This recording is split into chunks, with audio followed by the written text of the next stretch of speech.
Yeah, we might end up muscling up there. This is more about how to break the muscle up down. I think that most people understand you've got to have a good amount of pulling strength, full range, and a deep dip with a great amount of dipping strength. I think getting the hip involved to learn the kipping muscle up is a little bit more complicated. And some athletes with all the pulling strength and dipping strength required don't have the neurological piece to get their hip involved and help them at all. So that's the goal of these two drills. Here's what I want you to do. Deja vu. You're gonna lie down on your backs. Oh yeah, you are. You're going to pull your knees into your chest. You're going to explosively open your hip and catch yourself with your butt as high as possible. Yep, turn it, pop it. Great, hips land nice and high. There's an amount of explosive power. Try one more, close it, open it. So now stay there and listen to me talk to you. Imagine if you could freeze your hip at the height it's at right now and sit yourself up over your hip. Kind of like a reverse slinky going up the stairs so you can rest. Can you picture that? You can sit up. Can you picture that at all? Like that if you can get your hip to go up and your shoulders to go over your center of mass, that you've effectively elevated yourself, that's our goal. Let's check it out like this. In terms of prerequisite skills for this drill, you've really got to know that your athletes can hold themselves without their knees touching the ground at the very bottom of a ring dip. I already know you can both do this. You've got good control at your bottom range, and you're also stable. If I were to take the floor away, you can hold yourselves. I wouldn't want to take an athlete who doesn't have those two things figured out and do this drill. I don't really think they're ready for it yet.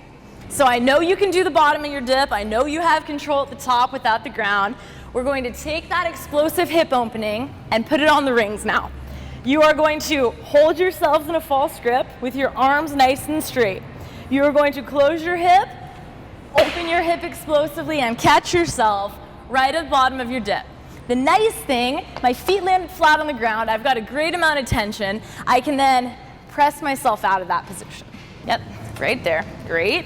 Shoulders are back and down to the ground. False grip is maintained, arms are relatively straight. Go ahead, close your hip, kick nice and hard and pop up. Right idea, great.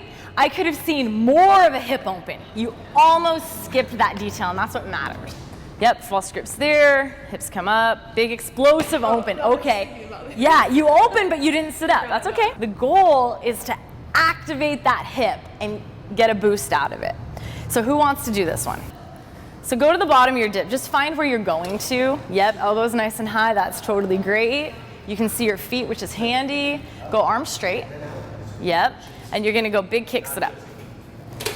Yes, nice amount of speed. That was beautiful. Try it again. Yep, arms are nice and long. Hips have elevated and kicks it up. Nice, nice. Just one more. Yeah, that was good. Pop. Beautiful. Great. Can you feel how they're related? Yes. Like that is that lay on your back position and sit up, right? Yes. Okay, cool. I want to see your kipping muscle up. Come on, somebody. Sometimes it works, sometimes it doesn't. That's okay. Let's see what sort of a time we have going on.